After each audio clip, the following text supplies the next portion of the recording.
गांव के बीचों बीच एक बहुत बड़ा और आलीशान हवेली खड़ी थी। ऊंची ऊंची दीवारें, लोहे का भारी दरवाजा, जैसे वह पूरे गांव से अलग दुनिया हो। वह हवेली थी सेठ धनराज की। सेठ धनराज गांव का सबसे अमीर आदमी, लेकिन दिल से उतना ही कठोर और घमंडी। उसके पास सब कुछ था, पैसा, जमीन, नौकर, लेकिन नहीं था तो बस इंसानियत। अरे ओ रामू, कहाँ मर गया तू? आज भी देर से आया है काम पर। रामू एक गरीब किसान, जिसके पास बस एक छोटी सी झोपड़ी थी और एक बीमार पत्नी। उसके चेहरे पर गरीबी की लकीरें साफ दिखती थीं, लेकिन आंखों में मेहनत और ईमानदारी की चमक थी। सेठ जी, माफ कर दीजिए, पत्नी की तबीयत बहुत खराब थी, उसी को संभाल रहा था। अरे गरीबों की तो यही कहानी है, कभी बीमारी, कभी बहाना, काम करना नहीं और पैसे चाहिए पूरे। रामू ने सिर झुका लिया। उसके पास जवाब देने की हिम्मत नहीं थी, क्योंकि पेट की आग इंसान की आवाज छीन लेती है। सेठ जी, आज का काम पूरा कर दूंगा, बस आज की मजदूरी दे दीजिए, दवा लेनी है। पहले काम फिर पैसे, और अगर आज भी काम अधूरा छोड़ा तो एक पैसा नहीं मिलेगा। रामू चुपचाप काम में लग गया। तेज धूप, पसीना, थकान, लेकिन उसके मन में बस एक ही चिंता थी, मेरी पत्नी बच जाएगी या नहीं। दिन बीतता गया, सूरज सिर पर आ गया, गर्मी और बढ़ती गई। रामू का शरीर जवाब देने लगा, लेकिन वह रुका नहीं। बस थोड़ा और, फिर दवा ले जाऊंगा। शाम होने लगी, आसमान लाल रंग में रंग गया। रामू थका हुआ, हाथ कांपते हुए सेठ के पास पहुंचा। सेठ जी, काम पूरा हो गया, अब मेरी मजदूरी दे दीजिए। काम पूरा हुआ है, लेकिन उतना अच्छा नहीं हुआ, आधा पैसा मिलेगा। यह सुनकर रामू का दिल टूट गया। उसकी आंखों से आंसू बहने लगे।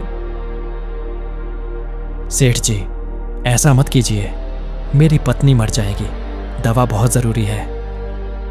मुझे तेरी कहानी से कोई मतलब नहीं, लेना है तो ले, नहीं तो निकल जा यहां से।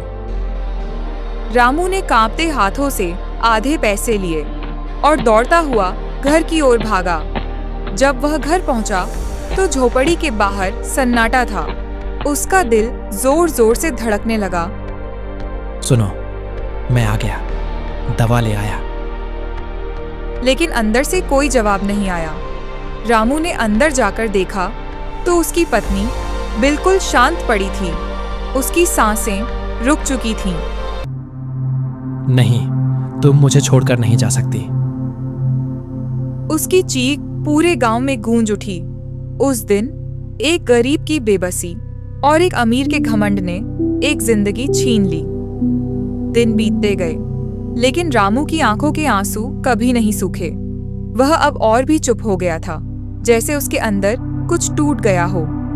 उधर सेठ धनराज की जिंदगी पहले जैसी ही चल रही थी, लेकिन कहते हैं ना, कर्मा कभी किसी को छोड़ता नहीं। एक दिन अचानक सेठ के बेटे की तबीयत खराब हो गई। तेज बुखार और हालत बिगड़ती जा रही थी। जल्दी डॉक्टर को बुलाओ, मेरे बेटे को कुछ नहीं होना चाहिए।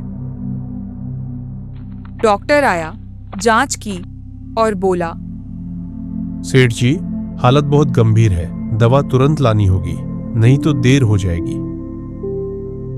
सेठ के हाथ पांव फूल गए। वह दौड़ता हुआ दवा लेने निकला, लेकिन उस दिन पूरे गांव में दवा नहीं मिली। आखिरकार उसे याद आया, शहर जाना पड़ेगा, लेकिन रास्ता लंबा था और समय बहुत कम। जब वह शहर पहुंचा तो दुकान बंद होने वाली थी। भाई प्लीज दवा दे दो, मेरे बेटे की जान पर बनी है। दुकान बंद हो रही है, कल आना। उस पल सेठ को अपने ही शब्द याद आए, मुझे तेरी कहानी से कोई मतलब। उसकी आंखों में आंसू आ गए। भाई मैं हाथ जोड़ता हूं, मेरे बेटे को बचा लो। दुकानदार का दिल पिघल गया।